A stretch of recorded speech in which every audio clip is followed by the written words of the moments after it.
October the 1st, year 2003, here in Garden Grove. And our speaker tonight is Jordan Maxwell. He's been here before. I think it was around a year ago.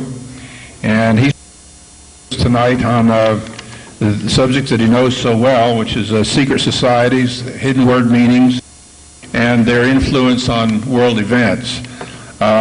Jordan Maxwell is responsible for bringing David Icke, I-E-C-K-E, I believe it's spelled, over here from England in about 1994. There's a lot of his materials over there on that particular, the middle table. And Jordan is very knowledgeable in these areas. He's been a researcher since 1959 in this field, in the occult and religious philosophy area. As you can see, he's got a number of slides here to show us tonight. And he's conducted dozens of intensive seminars all around the country. And he has his own radio talk show. And he's guested on more than 600 radio shows. He really knows his business. So let's have a warm Orange County welcome for Jordan Maxwell.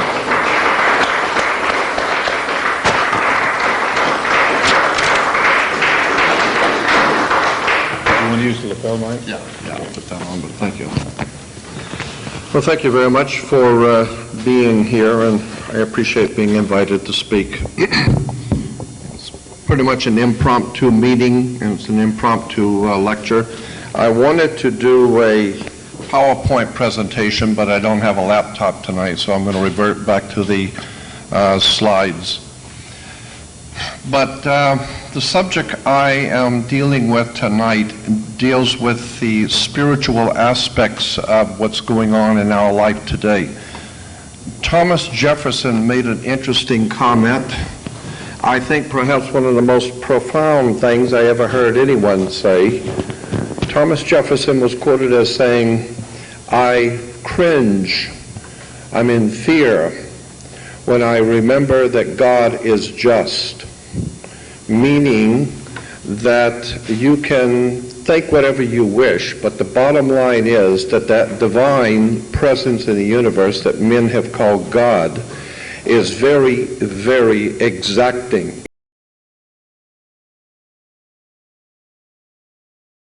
Regulations, and it just really doesn't care what you think or how you view anything. It is the law in the universe. We call it God's law.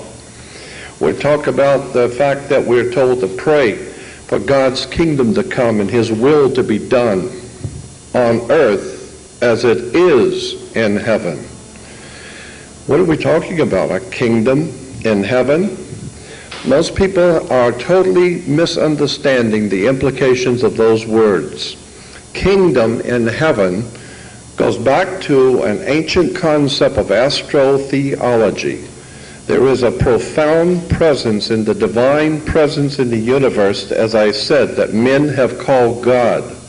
But far too many people have misunderstood what this presence of God really represents. And consequently, going back to Thomas Jefferson's quote, I agree. I am in fear when I remember that God is just. Again, let me clarify that statement. The idea being is that God is just, or that divine principle in the universe is empowered to do its own thing. And it doesn't matter, as I said, how you view or what you might think or what your particular belief systems are. It doesn't matter. That divine presence in the universe is going to do its will. So, as one teacher said many years ago, since you can't stop God from doing something, and you can't influence Him to make Him do anything, the smart thing for you to do is just find out what the divine principles of the universe are and go along with it. Just understand we don't make decisions in our lives. There's a divine presence that overshadows the earth and all life on it. And consequently, when we begin to wonder why is it that God allows this to happen, or why is it that God doesn't step in to do something, there is a more profound presence in the universe that views things differently than the way we do. Unfortunately, our country and the world in general has totally misunderstood divine principles and divine symbols. I have come to have a name around the world for being one who sees symbols and emblems and pattern recognition. And I've done a lot of that. And I have a strong feeling about the symbols and the patterns of symbols I'm seeing throughout the world. And if you know how to read the symbols, you can see what's going on here. There is a very powerful occult hidden, and the word occult simply means hidden. There's a very powerful hidden force operating both in the general universe and on the earth also. We call it, for lack of a better term, the will of God. So much of our religious beliefs and systems that we have accepted are, in point of fact, concepts and ideas coming out of the mind of men, and has very little to do with the actual profound presence of the divine laws that govern the universe. And nations have come and gone, kings have come and gone, princes, rulers, bankers, and no one seems to have ever got the point that we're not here to serve ourselves. We're not here to aggrandize ourselves. We're here to learn something, because when we leave here, and we will be doing that rather soon, and when we leave here and we go to this other place, wherever it is that we leave to, we need to be able to know and understand the principles that we have learned about the divine creation. All of this I'm saying to preface the comment that there is a actual, real, and legitimate laws that govern the universe, and it has nothing to do with our spiritual or our religious convictions. It has its own agenda. Unfortunately, the Romans didn't realize, they didn't know, they thought they understood. The Greeks, the Babylonians, Sumerians, the Egyptians, the British, all of these great nations have gone under because they didn't know how to read the symbols. And consequently, we are in this country now floundering and falling apart and being subjugated as slaves because we don't know how the Spirit works. But believe me, there is a very powerful Spirit at work. Something is going to happen soon. And it has nothing to do with what we're doing. It's going to have to do with the divine presence. And consequently, I wanted to show you how symbols have been used and misused. We are today bombarded by religious institutions and television and radio and churches telling us that we should celebrate certain holidays, we should support particular political movements.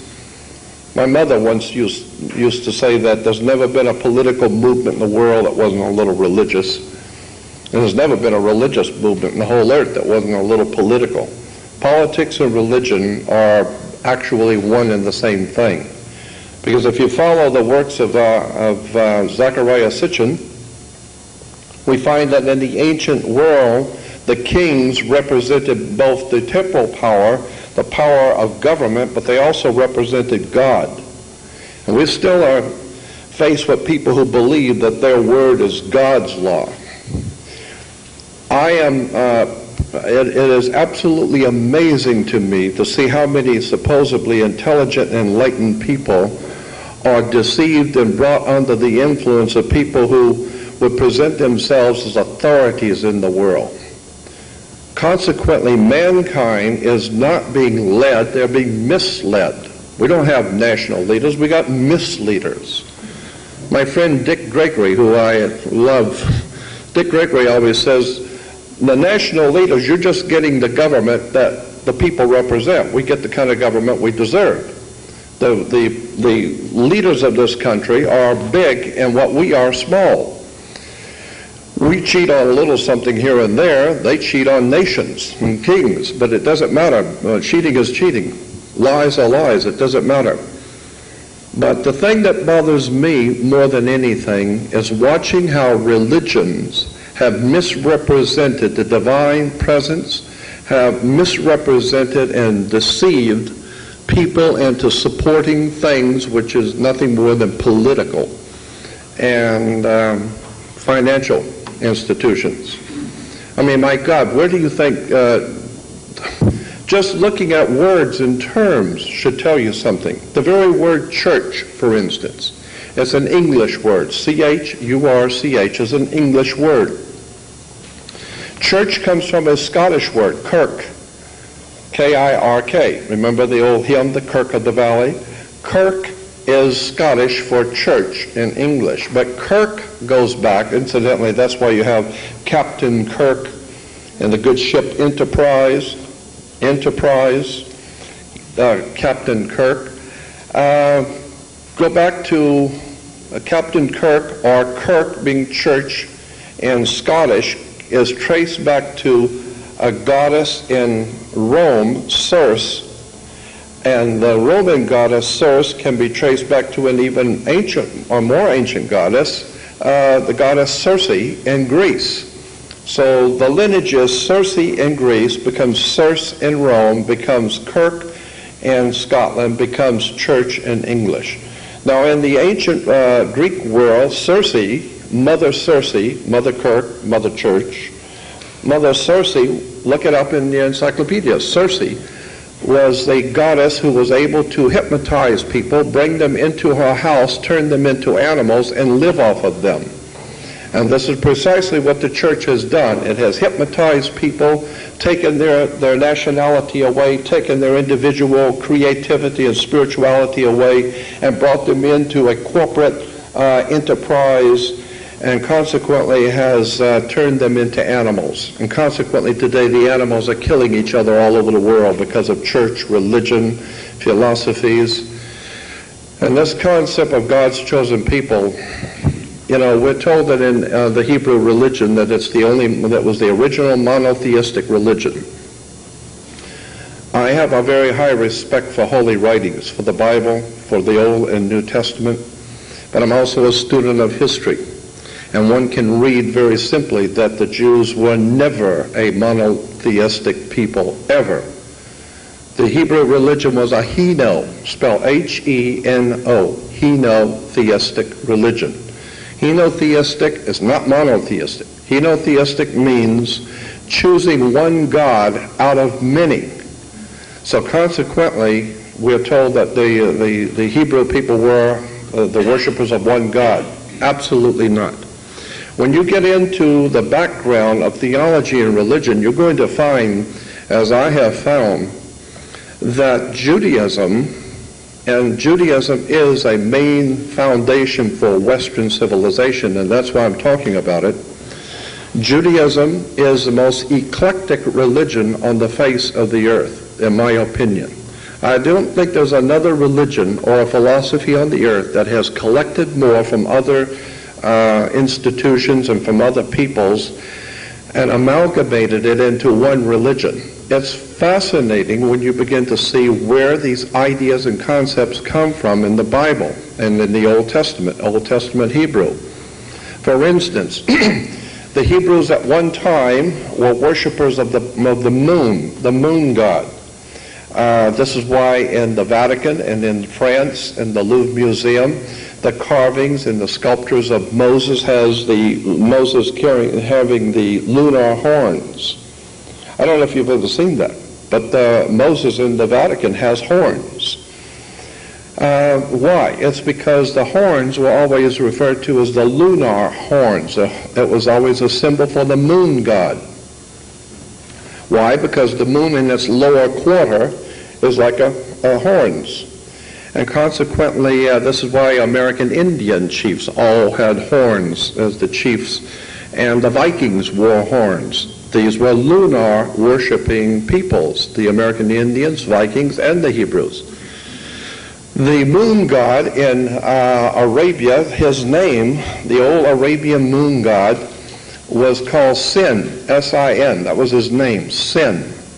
And in the ancient Arabic language, a mountain is Ai. So you put the god of the mountain, the old moon god of the mountain. They still have the mountain of the moon in Africa today. But when you put the Sin Ai together, it becomes Sinai. Mount Sinai it's the Sin, the moon god, and his mountain is Ai in Arabic. So Mount Sinai, there's nothing holy about Mount Sinai. It's the worship of the moon god. And consequently, this is why the Jewish holidays are after sundown, because that's when the moon comes out. As opposed to, of course, on Sunday, when Christians are worshiping, and Sunday, on the day of the sun. So consequently, all holidays are after sundown because of Moses was the leader of the moon cult. Mount Sinai, Sin Ai. Then there's a time in the Hebrew history, in the Old Testament history, where the planet Saturn became the dominant deity for the Jewish people. Saturn, very important. I would suggest that the planet Saturn is the most important subject you're ever going to be introduced to. Saturn plays a profound, significant part in our country today, in the political situation that this country's in. The planet Saturn is profoundly important to understand. He's referred to as the Lord of the Rings. They still make movies about him. Lord of the Rings. Consequently, Saturn was a very important god to the Hebrews and to the Phoenician Canaanites. And the Phoenician Canaanites actually gave birth to a group of people in northern Europe called the Celtic Druids. Druidism is actually a Phoenician Canaanite theology. It's a Phoenician Canaanite, meaning Druidism in northern Europe and in Western Europe in general actually can be traced back through Rome, back to Greece, back into what we call today Israel and that area, Druidism. And as I've said before, one of the most important symbols of the Druidic Phoenician Canaanite religion is a magic wand. You know, like Merlin the magician with his magic wand. Magic wands were always made out of the wood of the holly tree. It was made out of Hollywood. And this is exactly why we're still being worked the magic on us out of Hollywood. It is a Druidic, Phoenician Canaanite symbol of actual legitimate magic that's being worked on this country. Consequently, let's get back to the planet Saturn for a moment. Saturn is an extremely important planet symbolically in world religions today. The wars that are going on in the Middle East definitely connected to the planet Saturn. And most people have no idea in the world what's going on, but the people who run this world, they're very well aware of the symbols and what these things mean. Saturn was referred to as I said, the Lord of the Rings. Women were told in ancient Israel to listen to their god, so they wore an ear ring. Men were to get married before their god, so they wore a wedding ring. Consequently, the kings were to get to be crowned before their god Saturn, so they wore the round corona, the ring, Lord of the Rings. Consequently, black was the color associated with the planet Saturn. We have different planets and different colors associated with the different planets coming from the ancient world, but black was the color associated with the planet Saturn. So therefore, all the priests would wear black robes, just as Catholic priests wear black robes, judges wear black robes, rabbis wear black robes. Young people graduating from university and college, they come out wearing a black robe. Black robes. Somebody better go back and do your homework. You know what a black robe represents and why judges wear black robes? And consequently, when you graduate from university, it's a Saturnalian event. Saturn is the great teacher, the inhibitor. Incidentally, Saturn was referred to as the inhibitor, one who holds you back and teaches you a lesson. So he holds you back and inhibits you and inhibits your movement. He arrests your movement. So consequently, the Hebrews said, since he's always inhibiting you, and since we go to Temple on Saturn's day, why don't we just do nothing on Saturday? And that's why today there's something called a Sabbath, in which you do nothing from Friday sundown to Saturday sundown. Is called Sabbath. But Sabbath is actually based on a Phoenician word, Shabbat. And Shabbat is based on an old ancient Sumerian word for Saturn. Saturn was called Shabbat, and the worship of Saturn was called the Sabbath. So consequently, when you hear that there's a very important occasion, the Sabbath, it's very important if you're worshiping the planet Saturn. Wake up. It's very important if you're worshiping the moon to have your holidays after sundown. Saturn was referred to as El in the old Phoenician language, El. El was the planet Saturn. Today, if you are promoting the worship of Saturn, you're referred to as an elder. How did you get to be an elder? You got elected. How did you get elected, and what comes from being elected? Well, you become now one of the elites. You are one of the elites because you're now elevated in society. Look up these words and these terms. Consequently, you have priests and ministers roaming around with their black robes and talking about how we should support Israel. The ancient Phoenician Canaanite peoples called the Hyksos were in Egypt. The Hyksos people were in Egypt. Today we refer to them as the Hebrew people. And at the time of the Hyksos were in Egypt, Isis, I-S-I-S, was a goddess in Egypt. I-S-I-S, Isis. And consequently, one of the pharaohs came along. I think it was Tutankhamun's father, King Pharaoh Akhenaten, and he changed the whole worship of Isis, female divine wisdom, to the new god, the sun. And he called the sun Amun-Ra, from which we get the word sun ray, Amun-Ra, Amun-Ra. So now you have Amen-Ra or Amun-Ra. Incidentally, this is why Christians say amen in church, because the sun was called Amen-Ra, Amen-Ra. And the Egyptians said nobody can talk to God. No one ever has seen God. But you can talk to his son, who will take the message to him. And so therefore, at the end of their prayers in Egypt, they would say Amen, because it was Amun-Ra, the God's son, the light of the world, who takes the message to his father. So consequently, we had Isis. And then we have the complete destruction of the worship of Isis and brought in a new religion, as I said, Amun-Ra. And then when the Hyksos moved north into Palestine, they encountered the planet Saturn. Saturn, as I said, was called El. If you take the I-S, R-A for Ra, and E-L, it becomes Israel. Israel is Isis, Ra, and El. The three names of the esoteric languages of the world for the sun and for the ancient gods of the ancient world. So when you're going to send your money and give all of your support to Israel, just remember you're supporting a country that is filled, that's why it's called the Holy City. Jerusalem is referred to as the Holy City. Why the Holy City? It's because every kind of screwball, dim-witted religion that has ever been on the face of the earth has come out of Jerusalem. They've had child sacrifices, pornography, blood rituals, moon worship, Saturn worship, sun worship. My God, that whole area is filled with lunacy. It is today the center of world lunacy.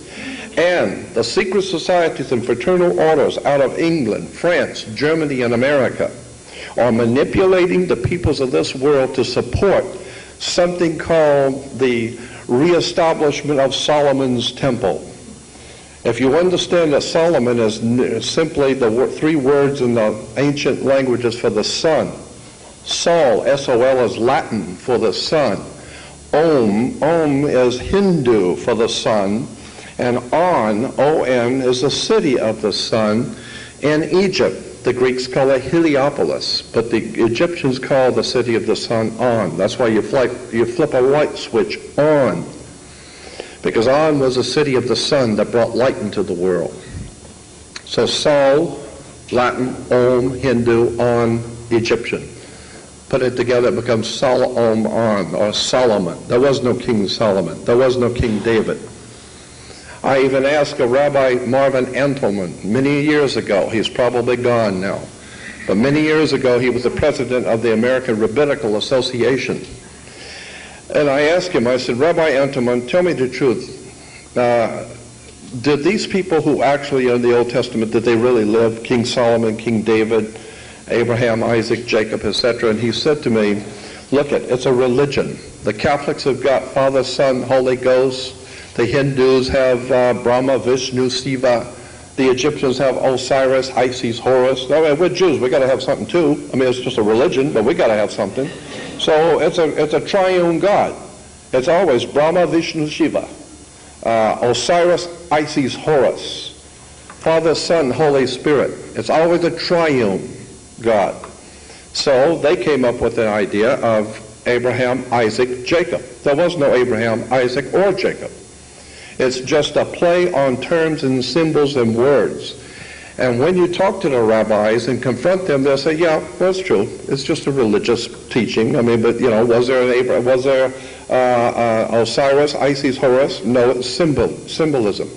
Well, so is the rest of the religions of the world. Always just symbolism. You will be surprised at how much the planet Saturn plays in world politics. Again, when kids graduate from university, incidentally, the word graduate comes from two words, gradually indoctrinate. So consequently, when you graduate, you come out with a square martyr board. The square martyr board, what is a martyr board? It's a board, it's a metal square with a handle so that you put cement on it when you're building with bricks. And it's called a martyr board. You're wearing the martyr board when you graduate from university. The martyr board is a symbol of masonry. This is why you go to college to get a degree. Consequently, you need to understand that all universities and colleges in the Western world operate under the Vatican. All universities and colleges. So if you want to save your money to send your kids to college, just remember you're sending them to a Jesuit, Catholic-dominated ancient Roman Empire system whereby your children are to gradually be indoctrinated into a system of religion, politics, and theology. So what you need to understand is that there is a symbols, that there is a whole symbolic world in which we live. And if you don't understand the symbols and the words and terms, you're never going to figure out how this stuff works. But none of this has anything to do with God or with the divine. Incidentally, God is merely the word dog spelled backwards. This is why churches have dogma. You need to remember that dogma, or God, spelled backwards is dog. Why? It goes back to Anubis in Egypt. Anubis was the dog, the god. Many of you remember seeing the dog in Egypt. That's Anubis. Sirius. The Hebrews were very big on the worship of Cyrus, or Osiris, which is where we get the word Osiris, from the star system of Sirius. This is where we get our word sir. Yes, sir. No, sir. From Sirius. Osiris. All of this I'm saying to bring you to a point where you can understand that religion and theology, for the most part in this world, are based on political and ancient secret societies and fraternal orders. And they are manipulating the entire human race today and laughing behind everyone's back. And consequently, I have watched this over the years. I've worked on television programs for CBS. I've worked on kinds of programs with these religious institutions. And I am amazed at how much people just don't know about how government really works. Let me give you an example. And symbols and words and how they're used. Why do you have to go to court? You know, everybody's scared to death because you got to go to court. You go to court because you play basketball on a court. You play tennis on a court. How do you play tennis on a court? You play with a racket. Why? Because the whole thing is a racket. They're using these terms purposely. It simply is using words. It's not by chance. So therefore you're in court. Well, the whole idea of the court is to put the ball back in the other guy's court. So this team picks up and they throw the ball over there. That team picks up and throws the ball back in the other guy's court. So it's a game going from one court to the other, And the idea is to see who wins, right? And the judge is wearing a black robe. He represents Saturn, the inhibitor, the law, the God's law. Incidentally, look in a law dictionary, look up the word fas, F-A-S. Fas is a word in Latin for God's law, F-A-S, fas. Look it up in a dictionary. You will see that fascism is the law of God. What God? The Roman Caesar's God. Fascism, Marxism, Leninism, Nazism, totalitarianism. They consider themselves God's inhibitors. They are the ones who own the earth. God's law, fascism. Going back to the court, the judge wears a black robe. Why? Well, because he represents, like the judge represents, like the priest, like the rabbi, he represents the planet Saturn, the inhibitor. He sits on a bench. He rules from the bench. The word bench in Latin means bank. A bench is bank in Latin. And consequently, where do you find a bank? You find banks on both sides of a river. They're called river banks. And what does a river bank do? It directs the flow of the current sea. Consequently, this is why the juice coming out of the wall is called a circuit court. It's a whole thing has to do with Saturn, the god called El, who gets El elected, who puts you as one of the elites. You are now an elder. And why? Because now you have the juice. It's called electricity. Electricity is the juice that makes things work. The circuit court, the whole entire concept in government and religion and churches is the flow. Go with the flow of the symbols and the emblems. I am of the opinion that one day, somewhere along the line, this country is going to wake up and find out that it has been suckered into a new world order, which is directly traceable to the secret societies that were invented by the Jesuit order of the Catholic Church. I am totally convinced that what we call the New World Order is a Jesuit Catholic work. It has always operated. Keep in mind that the Catholic Church, and I was born Catholic, my mother died a Catholic, my family is all Catholic, so I'm not complaining or talking about the Catholic people, I'm talking about a corporation, an ancient empire. Rome has dominated Europe for 1,600 years. Rome dominated Europe. Europe has dominated the world, and the Pope dominates Rome. So consequently, the Holy Father has dominated for 1,600 years bloodshed, violence, anarchy.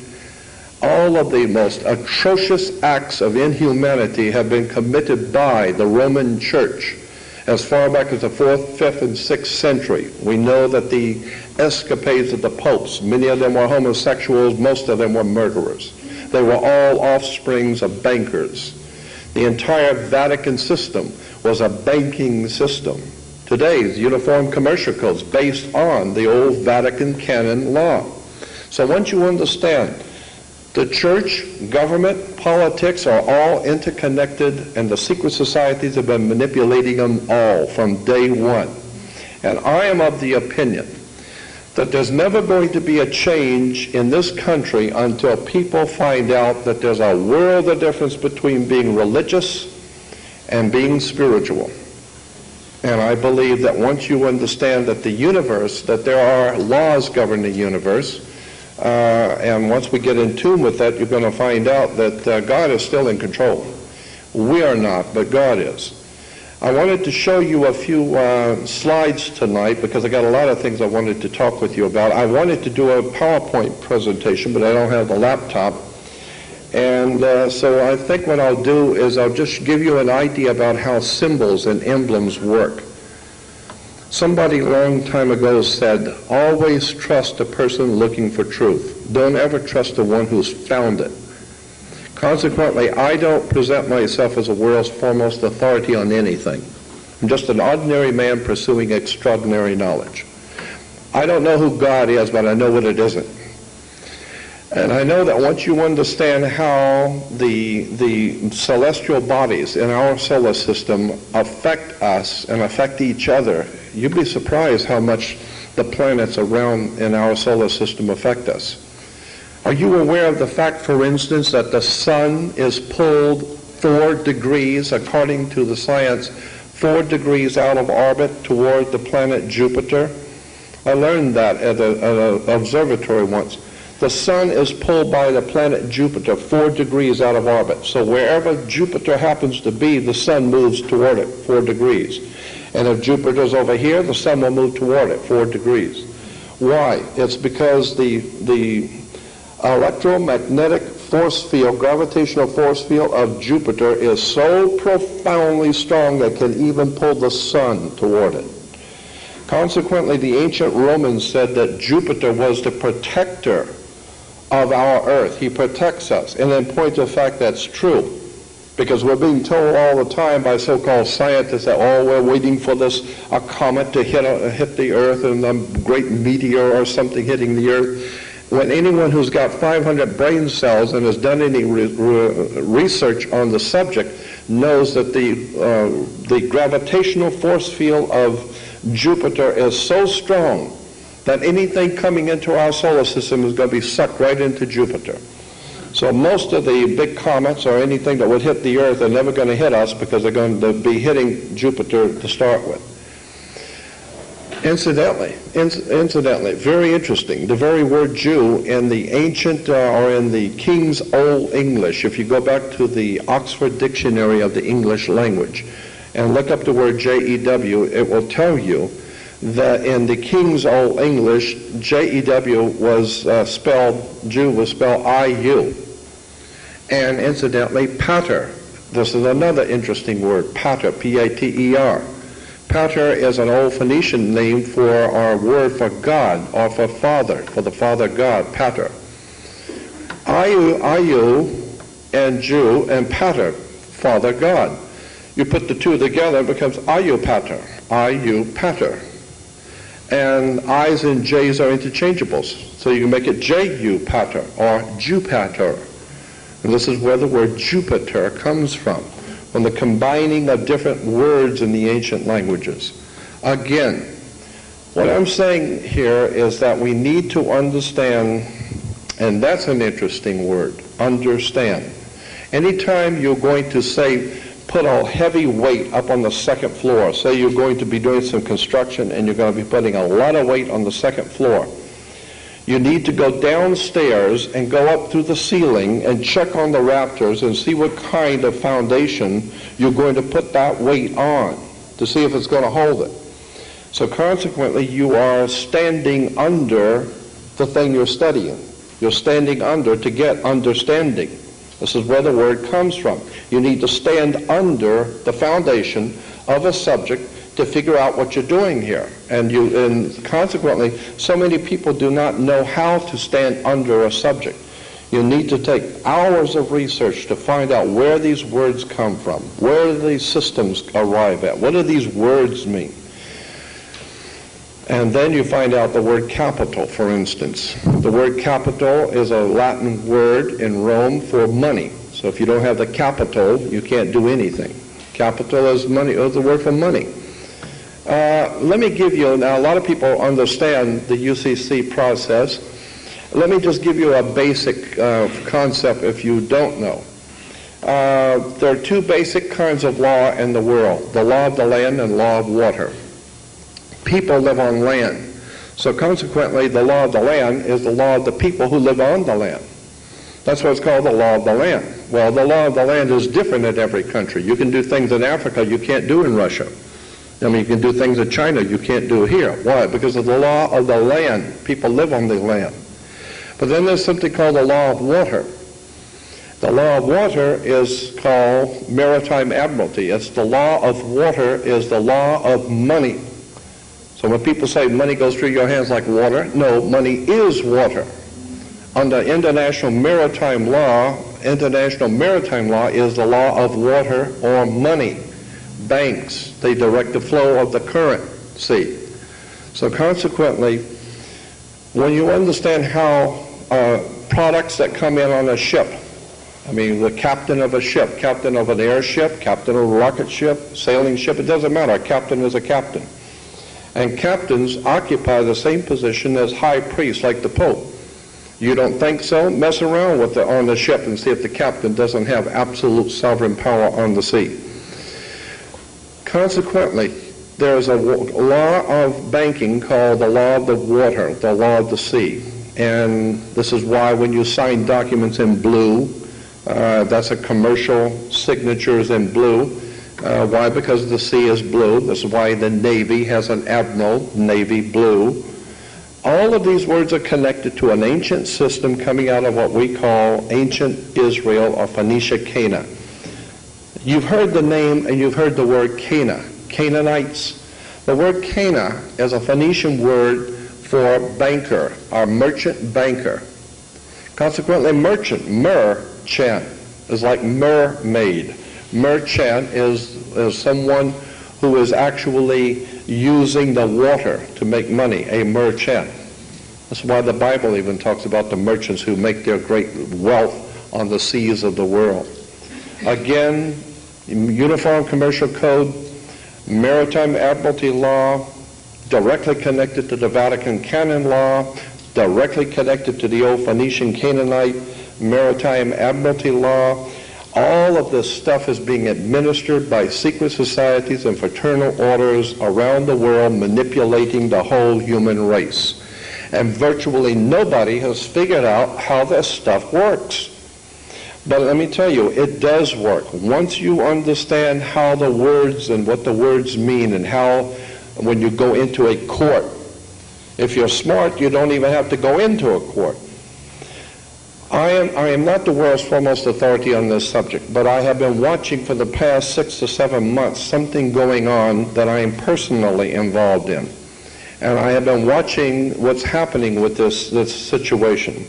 And I have discovered, it has been told to me and explained to me, that when government comes after you, state, county, city, especially federal and big government, when they come after you for whatever reason, there are 4 things that you can do. 2 of them are very bad and 2 of them are good. The 4 things you can do, the first 2 are bad. The first thing you don't want to do is hire an attorney and fight the case. If you hire an attorney and fight the case, what you have done is you are dishonoring their charge. And that's why, like you said, when you plug something into the wall, you're going to get a charge. And so they're going to bring you into court to charge you. But if you hire an attorney, you have lost already. The moment you hire an attorney, you've lost, because it implies you're going to fight the charges. And once you fight the charges, you are now under their jurisdiction. You have now entered a fight. You've walked into the ring, and now you're going to be a part of the fight. And you've already lost. The second thing that you don't want to do is ignore the charge. Whatever they send you in paperwork, they're going to do this or that, and they're charging you with this or that. You don't want to ignore it. You want to answer it. But you don't want to hire an attorney to fight it, because you've lost when you do. The 2 things that you do need to do, or you need to know about, is you accept what they're saying, that they're charging you with. You accept it. And it's called a conditional acceptance. And I'm not the authority on this. I've just found this out within the last couple of months. And I don't have all of the details on it, but it is very important that you need to understand. And I've got the experts who have been looking at this and who have been working with this, and it's working. When you accept whatever the government says you've done on the condition, you can turn around and use that acceptance, and with your what is called a exemption under the Uniform Commercial Code, and consequently you can accept whatever they are charging you with and pay it off with your UCC exemption. I don't know how all of this works, but I've been watching it happening, and I understand that it is working. And so I've got some videos from the people who have given lectures on this subject of how government and courts really work. So I'm going to make that available pretty soon so that you can study it for yourself. I just think it's a very interesting the way courts and governments actually work. Without taking too much more of your time, I'm going to do a few slides because I want to get back to the point of how symbols work, what these terms and symbols mean, and show you how we are being misled and deceived by accepting certain political and religious concepts. Because as far as I'm concerned, it's absolutely outrageous that the human family should bow down its knees to man-made religions and man-made governments when, in point of fact, God has not asked you to bow down to anything or be under anything or be under any government. I don't consider myself subject to any man, any government at all, period. I believe that the God that created us, the ones who have created us, have given us the earth to live on, and we are not to be under or cowardly be under any domination by anyone. Yet I abhor the idea of somebody telling me that the authorities, the very word authority is abhorrent to me. Where do you come off of being an authority? My God is my authority. I don't need your authority. The word authority comes from the word author. You haven't authored anything. Your scribbling comes from your scribes who scribble scripture and who scribble scripts. This is why in Hollywood you have script writers. Script writers are writing scripts. They're called scribblers who scribble scripts. Think about Hollywood. Think about how this stuff works. You've got people with big money who intend to manipulate and exploit you. They hire people to act like humans. They're not real humans. They just look like humans, and they are scripted. They are told exactly what to say and how to say it, just like a president has his speech writers. So they give you a speech. They give you something to say, and then they're going to put you on film and have a director to make sure you say it just the right way. So they have a director, they have the lights, and they have you say what they want you to say the way they want you to say it, so that it looks like you're actually human, and it looks like you actually care. And it's a very emotional scene. Of course, after the lights go off and they say, cut, he's back to his boyfriend and smoking his dope and whatever else they're doing, and they couldn't care less about the human family. As far as they're concerned, we are all cattle, chattel property, nothing but to be entertained. So consequently, once you see how Hollywood puts together motion pictures, television, and it is a world of illusion, lies, deception, most of the people in Hollywood know that. There was a man named Stanley Kubrick who produced and directed his last movie called Eyes Wide Shut. The movie Eyes Wide Shut, I think, from what indications I've received out of Hollywood, he died because of that film. I think he was assassinated because of that film, and I think he knew that his days were cut short. You need to get the movie, rent it and watch it, Eyes Wide Shut by Stanley Kubrick. Because in the movie he shows how very sophisticated, wealthy, intelligent elites actually live, what their secret societies, blood sacrifices, murder, rape, pornography, killing. But on the surface, they are very important-looking people. They have nice suits, and they look good on television. And behind the scenes, they're murderous. And that's what the movie was called, Eyes Wide Shut, because that's exactly what America is doing. It's looking at these politicians and religious leaders with their eyes wide shut. Political leaders, religious leaders, all the same thing. We need to start thinking in terms of your own personal spirituality, your divine presence with God, just you and that divine presence in the universe, and nothing should come in between that. No church, no government, no synagogue. Incidentally, the word synagogue, in America we spell it S-Y-N-A, synagogue. But if you go to Egypt, it's not spelled that way. In Egypt, it's S-I-N-A-G-O-G. Synagogue, again, going back to the moon god Sin. Why do you have a church? The building itself is called a nave. This is why we have a United States Navy. It has to do with maritime admiralty law and the church. Europe is filled with lies, deception, and I think perhaps it's a toss-up for me, it's a toss-up as to what is the most disgusting human institution on the face of the earth. It's for me, either the British royalty or the Vatican. I think the Vatican wins because I have seen, it's incredible what the Vatican has involved itself in for 1,600 years and what the British royalty are all about. You've heard about David Icke probably. David Icke I brought here to America back in 1994. David Icke is famous for his talking about the reptilians and the reptilian presence in mankind. There's a guy named Lloyd Pye, and Lloyd Pye is a very brilliant guy. He's a very good friend of mine, but he talks about how the human body was created and how it actually works. And in his presentation, and this is true, he shows how inside the human brain, the two lobes of your brain, if you open the lobes up, there's a smaller brain inside, and scientists call that, doctors call that, the reptilian principle or something like that. And the word is reptilian. And I'm thinking, why would the doctors and why would medical science use that term for that little lobe, that little brain between the two lobes of the brain, reptilian? It would not surprise me if our ancestry goes back into the ancient world.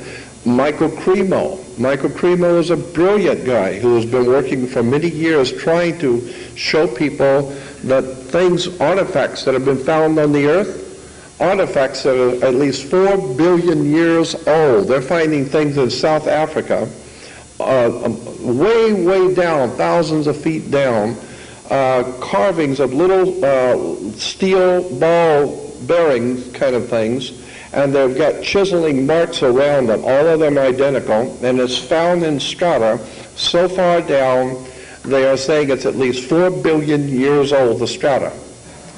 So somebody was here messing around with these little ball bearings 4 billion years ago. I am of the opinion that this human race that we're a part of is of extremely ancient creation. It's been around for millions and millions of years. When we see in Israel today, I mean, there's so many things I'd like to talk with you about, but especially when we see in Israel today the archaeologists, these paid lackeys of the system that get their grant from the government to go out and dig in the sand and make themselves look important. And they're down there, and they dig down about 6 or 8 feet, and they found some little pottery, and there's a big thing on TV, and that's an archaeologist. No, my feeling is, off the coast of England in the North Sea, when they're drilling for oil, the oil drills go down, all the way down to the bottom of the Atlantic Ocean, and then they start cutting into the ocean floor to go all the way down to the hit oil on the north shore off the coast of England. 1,000 feet down under the Atlantic Ocean, they're bringing up, because they're sucking up the material inside this thing that's cutting, this round pole that's cutting into the earth, the stuff that's coming up through it. They're finding artifacts, human-made artifacts, or someone-made artifacts 1,000 feet under the Atlantic Ocean are artifacts.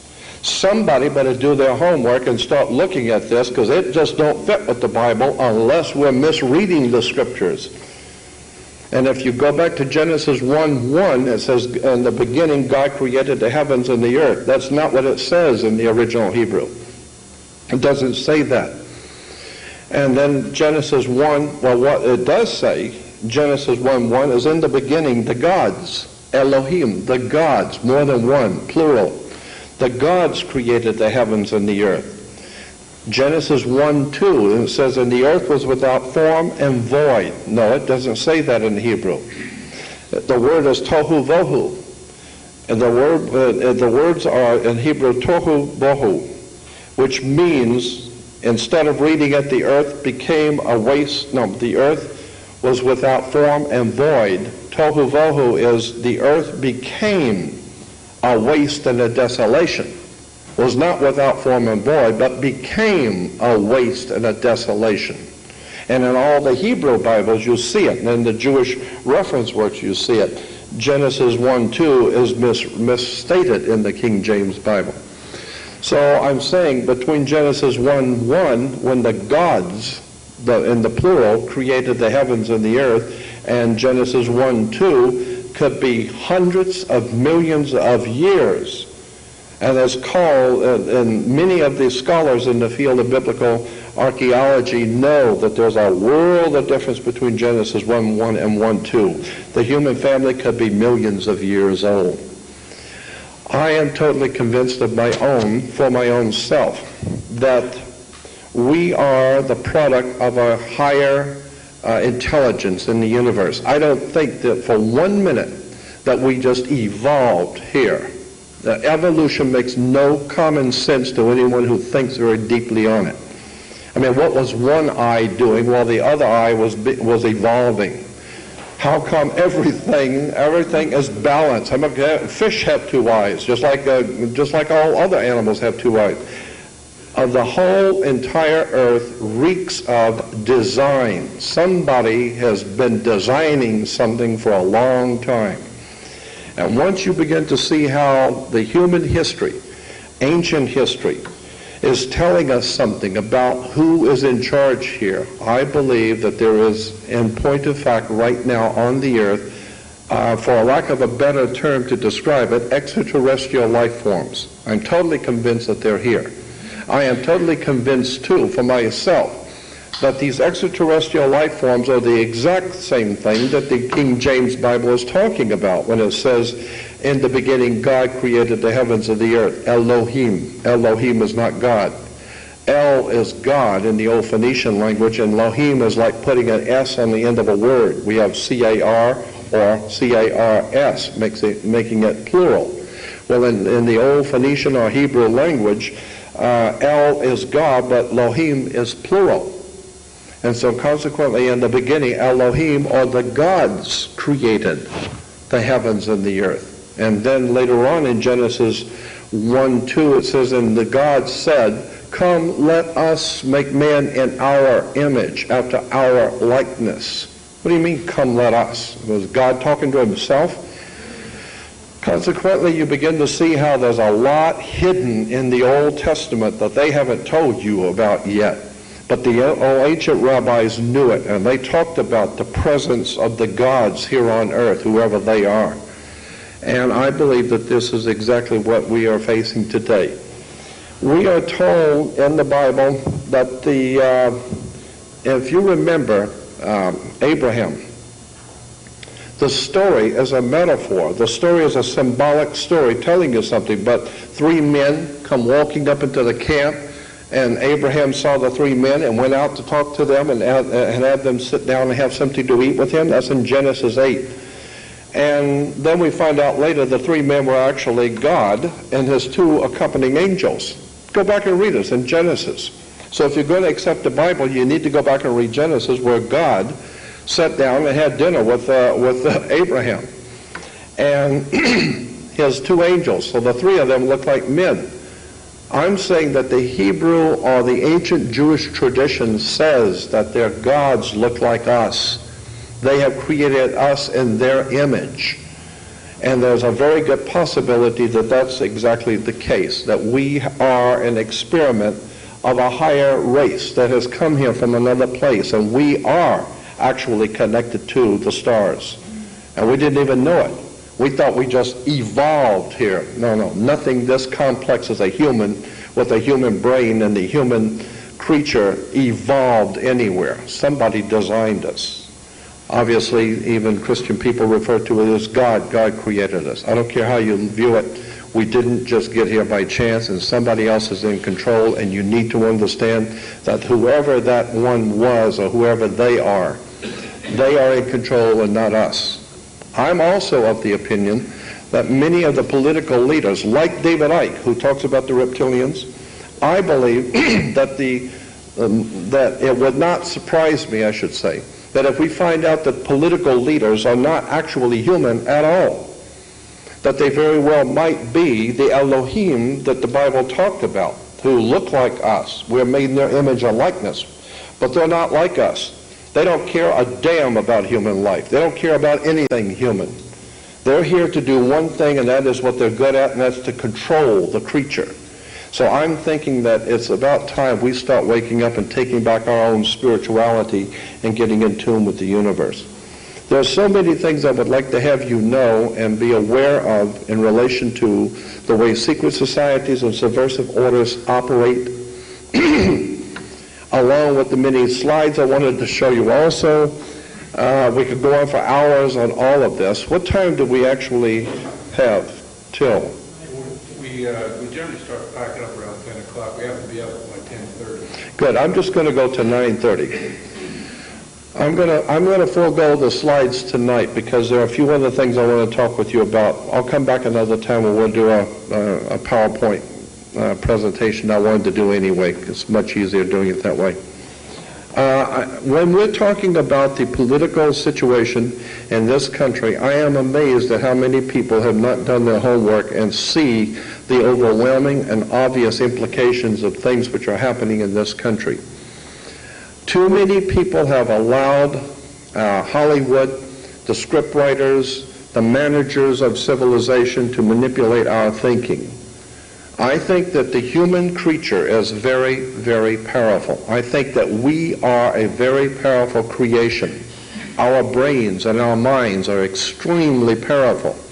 And once you get in tune and concentrate and get in tune with your own spirituality, and no longer concerned about whoever does anything on the outside world and the political arena, and get in tune with your own God force inside of you, that is extremely challenging to the people who would control you, because they know that if you ever got into your own center and you understood the laws in the universe and you lived by them, that gives you a lot of power and a lot of protection. I would suggest that you want to, anyone who's interested in this subject which I brought up before, astrotheology. I believe that astrotheology is what we're talking about when we talk about the kingdom of heaven. I am totally convinced that astrotheology is a concept that is wrapped up in the New Testament, that's in the Old Testament, but especially in the New Testament, and we're missing something if we don't see it. There's a whole world of knowledge that's locked into the New Testament. That's why the Bible has Jesus saying, many will look with their eyes but not see. They will listen with their ears but not hear, and with the heart not get the sense of it. And I think that's exactly what's going on here today. We're looking at something in the Bible and misunderstanding, misrepresenting. Anyone who can watch television, watch a Christian TV today, cannot see that this is nothing more than a corporate money show, and needs to understand that our spirituality is at stake now, and our country is at stake. Our country was based on individual spiritual creativity and freedom.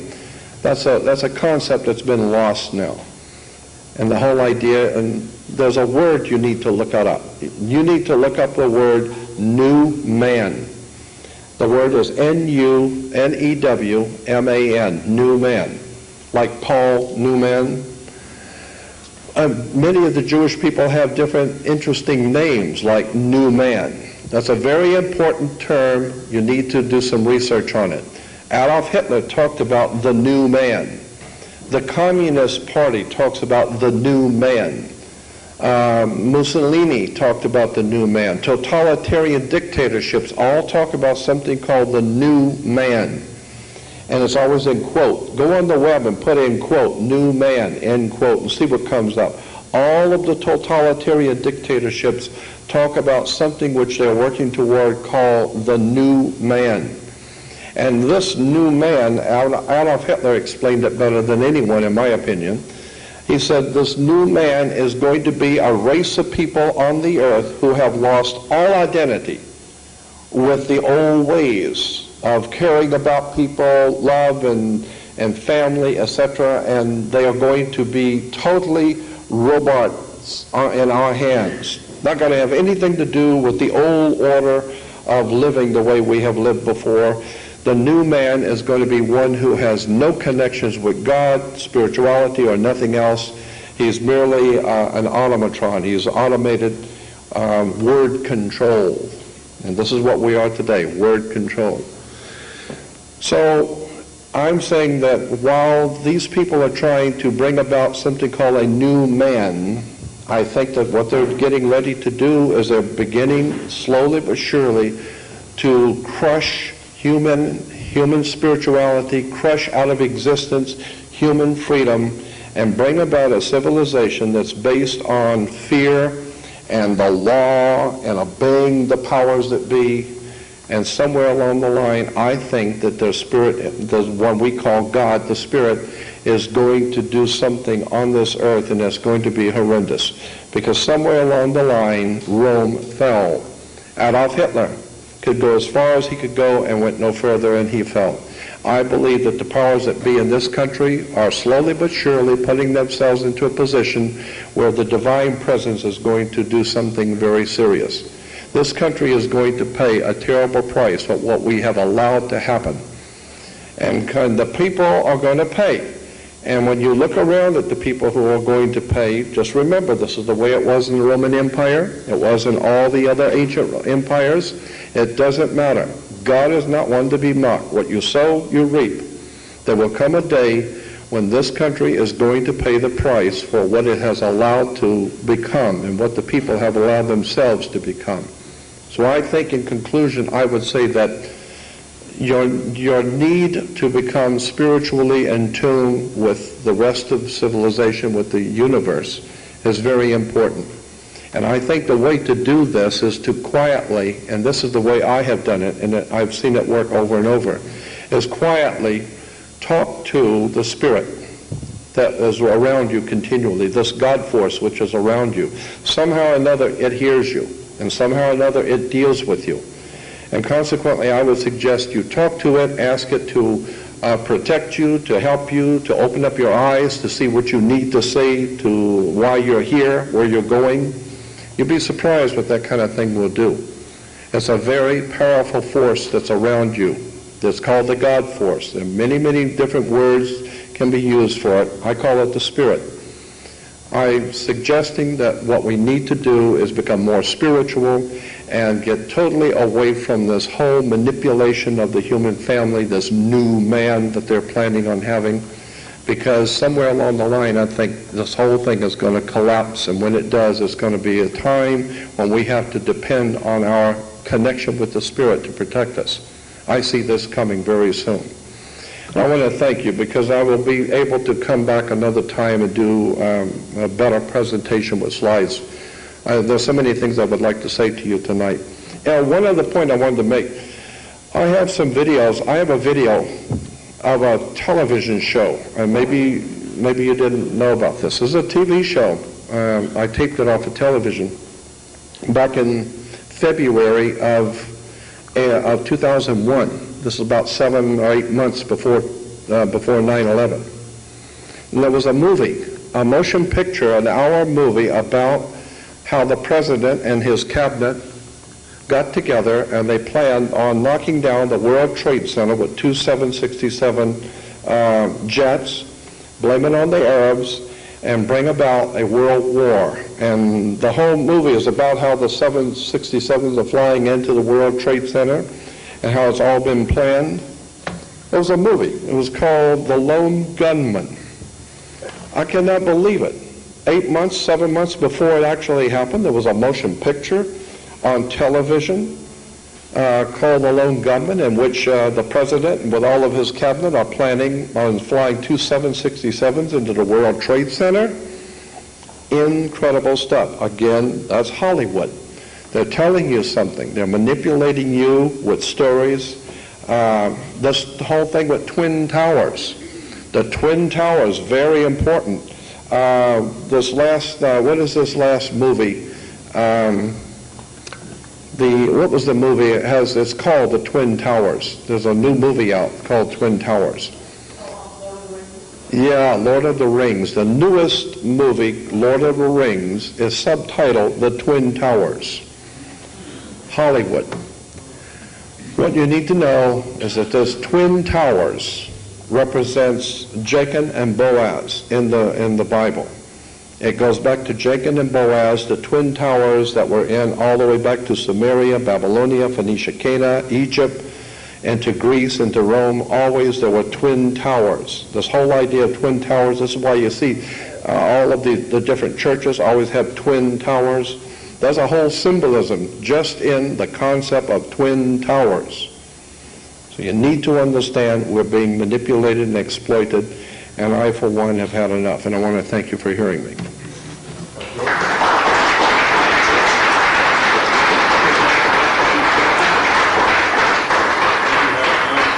Oh, sure. I got time for a few questions if you want to. That doesn't mean I know the answer, but I'll entertain the question anyway. If you have any questions. You talk about secret societies. How does the Order of the Skull and Bones connect with the Crown Templar? Could you give us a little background, maybe? Yeah, as a matter of fact, the Gestapo in Nazi Germany, their symbol was a skull and bones. Skull and bones is a Nazi arrangement. The Nazis, even Adolf Hitler talked about skull and bones. But Bajan, Lee, and Lincoln, in their book about 15 years ago, that was a New York bestseller, you really need to get that book, and you can still buy it today in bookstores, called Holy Blood, Holy Grail. Holy Blood, Holy Grail talked about skull and bones, but not like the Skull and Bones Society that the president belongs to, but the real skull and bones symbol. It goes back to the Knights Templar, Masonic Order, skull and bones. This is why on the Jolly Roger, the flag that the pirates used to have in the Caribbean, Pirates of the Caribbean, their flag was always a black flag because it was represented toxic, deadly. It was black flag, and on the black flag was a skull and crossbones. Skull and bones on the pirate flags represented the Knights Templars. The Knights Templars in the 9th and 10th century set up in Europe what we call today international banking. So the international bankers today in Switzerland, that's why the Pope has a Swiss guard. In Rome, the Pope has something called a Swiss guard. The Swiss guard represents the Knights Templars guarding the boss of Rome, the Holy Father, Knights Templars, international banking. That's why Switzerland is the home of the Knights Templar. And even the Swiss flag has the red cross on a white background. Incidentally, if you fly over, and I've got beautiful pictures in color of this, if you fly over the Vatican and look down on the Vatican, you will see, for the first time, it's very obvious, the British flag. It's called the Union Jack flag. It's a crisscross, which is the up and down cross, which is called the Cross of St. George. And behind it is a crisscross called the Cross of St. Andrew. You put the two crosses together, crisscross and the straight cross, and it becomes a double cross. And that's why the British have been double-crossing people for years. That's where the word comes from. We've been double-crossed. Double-cross goes back to British banking fraternities. The Knights Templars double-crossing the whole world. Switzerland, very interesting place. Switzerland has the Knights Templar cross. That's why today you have organizations called the American Red Cross, Wake Up Red Cross. It's a Cross of St. George. It's a Masonic Knights Templar organization that operates behind enemy lines. And you say, oh, well, the Red Cross can go behind enemy lines. Of course the Red Cross can go behind enemy lines. They are the enemy. They're financing the enemy. They're financing both sides. That's why it's called the Red Cross, the Cross of St. George, which is the Swiss national symbol in Switzerland for the banks in Switzerland.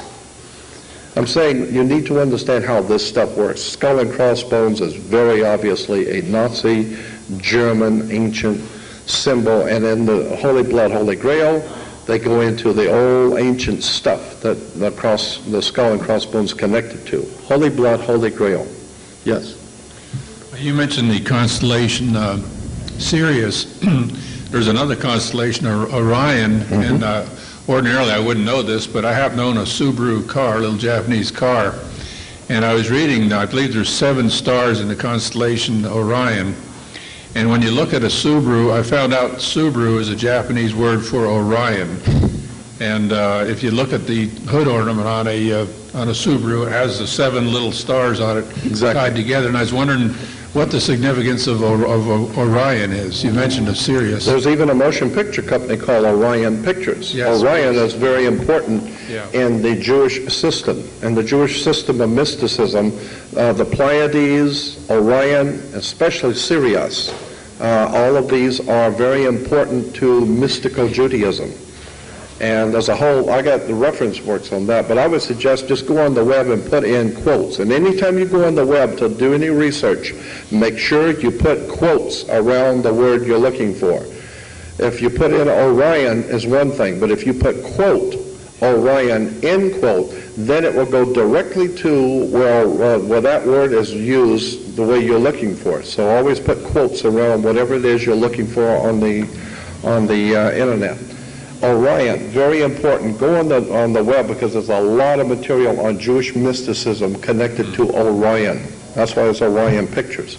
I had one other one. You mentioned the word mir, which there's a song, La Mir. Does that mean the sea? Yeah. You mentioned merchant. M-E-R is merchants. Mer, so I guess M-E-R is sea, isn't it? Yeah. S-E-A. Mir is a Phoenician Canaanite word. Incidentally, keep this in mind. When you hear the term Hebrew, the word Hebrew, or Hebrew language, you say, well, so-and-so means this in Hebrew, or means that in Hebrew, or in Hebrew it says this or that. When you hear that term Hebrew, understand there is no such a thing as a Hebrew language. What we call the Hebrew language is a Phoenician Canaanite language which is spoken by Hebrews. It's like in America, we speak American. No, we speak English. We are Americans, but we don't speak American, we speak English. English comes from England, not America. So the Americans speak English, but we don't speak American. The same thing, Hebrews don't speak Hebrew, they speak Phoenician Canaanite. It's the Phoenician language which we call, for lack of a better term, Hebrew. So there is no such a thing as a Hebrew language. As a matter of fact, if you go to the Jewish encyclopedias and look up Hebrew language, it traces it back to Phoenicia, to Canaanite language, Phoenician language, and I said, it was very obvious what's going on here. There is no Hebrew language. And so much of what, and I could have gone on talking about the ancient Hebrew religion, Zoroastrianism. Probably one of the most important influences on Judaism in the world today is Zoroastrianism. And Zoroastrianism comes from Iraq. Iraq is the home of Zoroastrianism, and Zoroastrianism dominates Judaism. Almost all the teachings in Judaism come from Zoroastrianism in Iraq. I think it's awful interesting that today Iraq is now being plundered under. I wonder why. All of the teachings in Judaism can be traced back to Iraq. That's very interesting in my opinion. Yes? Within the New World Order movement, there's something called the New Age movement also. Yeah. Mm-hmm. They talk about the age of Aquarius, the dawning of a new age. Yeah. Do you know when has the age of Aquarius started, or when that's going to start? And if there is there any connection to the end of the Mayan calendar, which ends in the year 2011, December the 23rd? Because the Mayan calendar, you're right. Their legends also speak about the dawning also of a new age. Is there a connection there also? Yes. Adolf Hitler was very much involved with the dawning of a new age. This is a very profound subject that I've been dealing with for some 35 years. I have boxes of materials on this subject of the new age. I think it is a profoundly important subject that has not even begun to be really researched. I've been doing it for some 30 years on the concept of the dawning of a new age, the new age of Aquarius. As I said, the Nazis taught that there was coming of the new age. Now, I personally believe that there is something to this. But like everything else, you can take something that has a modicum of truth and then twist it to your own agenda. And I think that's what the Nazis were doing. They were taking something very ancient and using it. The Jewish people have the concept in the Jewish religion of a new age, a new era that's coming. Christianity talks about God's kingdom that's coming. I think that there is something, there is some sort of legitimate, factual reason to believe that there is some kind of a new dawning coming, a new age coming.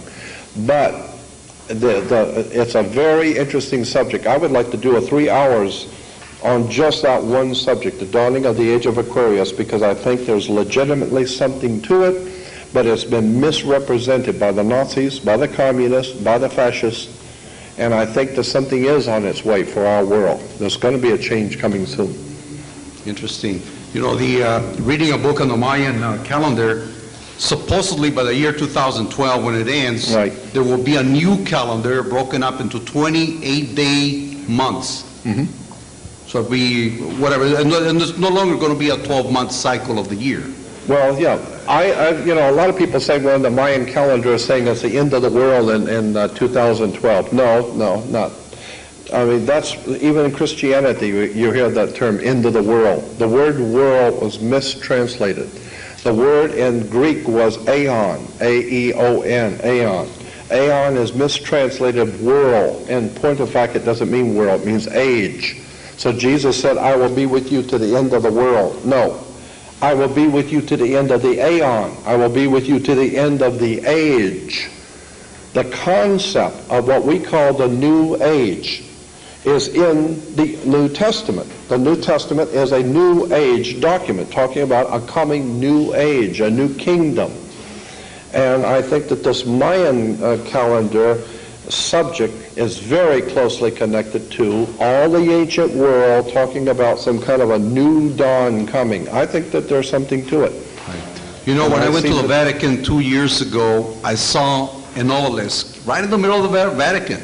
And I kind of understood the significance, and I asked the guide what an obelisk was doing there, which is supposedly the symbol of Osiris, is it? Oh, yeah. Oh, right. Yes. You're talking about in the Vatican Square, there's an obelisk, like the Washington Monument. The Washington Monument is an Egyptian obelisk. An Egyptian obelisk represents the male phallic in erection, and it connects to the female ovaries, the Oval Office, okay?